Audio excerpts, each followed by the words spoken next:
And when I turned and looked, she was 35 or 40 yards and coming at a full charge. Imagine surviving a grizzly bear attack, only to be attacked again moments later by the same bear. A seasoned outdoorsman who endured not one, but two brutal grizzly encounters in a single day. Some people are asking, who is Todd Orr? How could he survive two bear attacks? How could he drive himself to the hospital after being attacked by a bear? Before going into the story, please give me a channel subscription to support us. My name is Todd Orr, and I am the knife maker and owner of Skyblade Knives, and I grew up here in southwestern Montana. He learned to read the ancient language of elk trails long before deciphering the letters of a book. By the age of 6, Todd Orr's aim with a BB gun or .22 rifle rivaled his father's, a bond formed in skill and reverence for the land they shared. It was October 1st, and I finally had a day off, and I was excited to get out in the woods and just start scouting for some elk before the hunting season. Dawn had barely kissed the peaks of Montana's Madison Valley when Todd Orr ventured into the wild. Montana is home to many invasive species, such as feral pigs, reptiles, and, of course, bears. With bear spray strapped to his chest and years of wilderness wisdom at his disposal, Todd felt confident.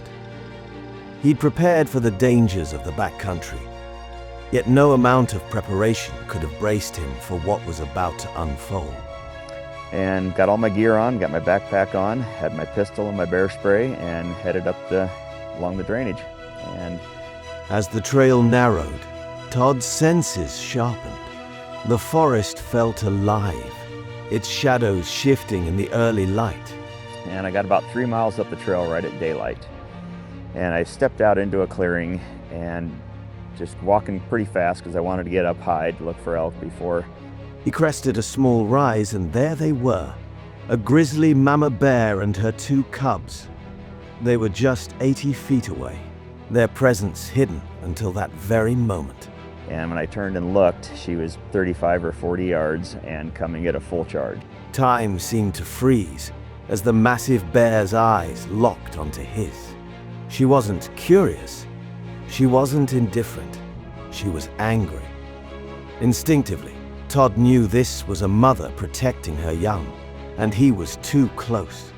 Years of experience steadied his hand as he reached for his bear spray. He shouted, his voice firm but calm, trying to show the bear he meant no harm. The mama bear, however, had already made up her mind. In an instant, she charged, her powerful frame hurtling toward him with the force of a freight train. Todd raised his bear spray and fired, the orange mist fanning out between them. But the grizzly was too fast, too determined. Within seconds, she plowed through the cloud and slammed into him. The impact was like being hit by a truck, knocking him to the ground. His bear spray tumbled from his grasp as he scrambled to protect himself. He rolled onto his stomach, pressing his face into the dirt. His hands clasped behind his neck, shielding it as best he could.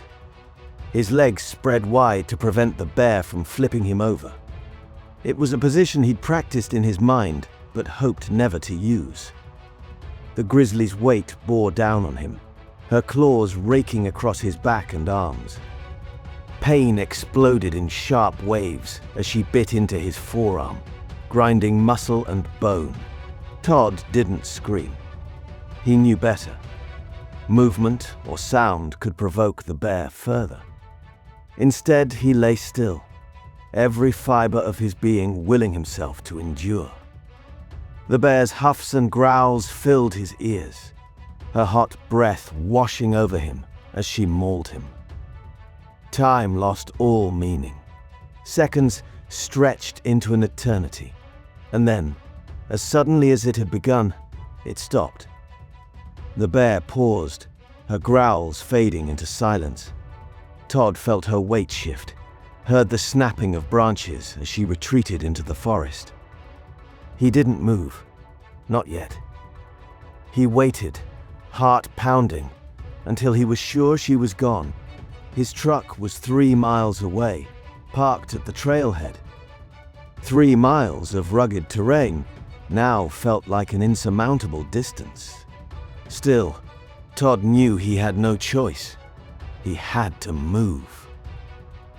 Gritting his teeth, he pushed himself to his feet. Each step was agony, his battered body protesting every movement. He had made it barely half a mile when he heard it. The unmistakable crash of branches behind him. The mama bear was back. Before he could react, she charged again, her roar splitting the stillness. This time there was no bear spray, no time to prepare. She slammed into him with even greater force, knocking him to the ground once more. The second attack was even more ferocious. Todd's mind screamed in protest, but his body obeyed the primal instincts that had saved him before. He played dead, lying motionless, as the bear continued her assault. The pain was blinding, a searing fire that threatened to consume him. And yet, he stayed still. He knew it was his only chance. The bear's assault slowed, her growls fading into heavy breaths. Finally, she released him. For the second time, she lumbered off into the forest, her massive form disappearing into the shadows. Todd didn't wait. He knew she could return yet again. He began the long, tortuous journey back to his truck. Each step was a battle against pain and exhaustion, but Todd refused to give in. As he walked, he pulled out his phone. That video, raw and unfiltered, would later go viral, a testament to his resilience and sheer will to live. After what felt like an eternity, Todd reached his truck. He climbed in, his body screaming in protest, and started the engine. The drive to the hospital in Ennis was a blur. His focus narrowed to the singular task of survival. When he finally arrived, he stumbled into the emergency room, his body a canvas of wounds that told a story no words ever could. Todd Orr survived the double Grizzly attack, a feat few could imagine. His injuries were severe. Deep gashes across his back and arms, a shattered forearm, and a scalp that required dozens of staples to close. Yet, against all odds, he recovered. Reflecting on the ordeal, Todd credited his survival to his preparation and understanding of bear behavior. He emphasized the importance of carrying bear spray and knowing how to use it. But more than that, it was his unyielding determination that saw him through. Let's analyze what he did to experience 2 encounters with bears. He used pepper spray for the first time. Aim at its face and release a cloud of fire that would deter it. It burned, yes, but not to injure. Just to remind this great beast that humans were not prey. Let the pepper spray be your shield. Let your voice be in a language it understood. Then back away, slowly and deliberately, leaving nothing but calm behind you. If it weren't for the pepper spray, he probably wouldn't have survived the first time. The second time he played dead, he lay still and cowered, protecting his neck with his arms wrapped tightly around him in the hope of survival. Breathing shallowly, becoming lifeless, like a stone in the woods. The grizzly would pounce, sniff, perhaps challenge. But he sought no battle without reason. And when his curiosity faded and his footsteps retreated like a fading echo, hold your stillness a little longer before the world began again. Above all, let wisdom guide your steps before the bear is ever near. Travel with companions, make noise as you wander, and carry your tools of defense with care. Avoid the paths of cubs or carcasses, those sacred spaces that stir the grizzly's fierce protection. Respect the land and its rhythms, for it belongs first to the creatures that have roamed it long before humankind. In understanding their world, you honor their power and, perhaps, avoid the meeting altogether. If you found this video insightful, make sure to subscribe to the channel and turn on notifications for the latest videos on wildlife safety, survival tips, and fascinating animal stories. Stay safe, stay informed, and we'll see you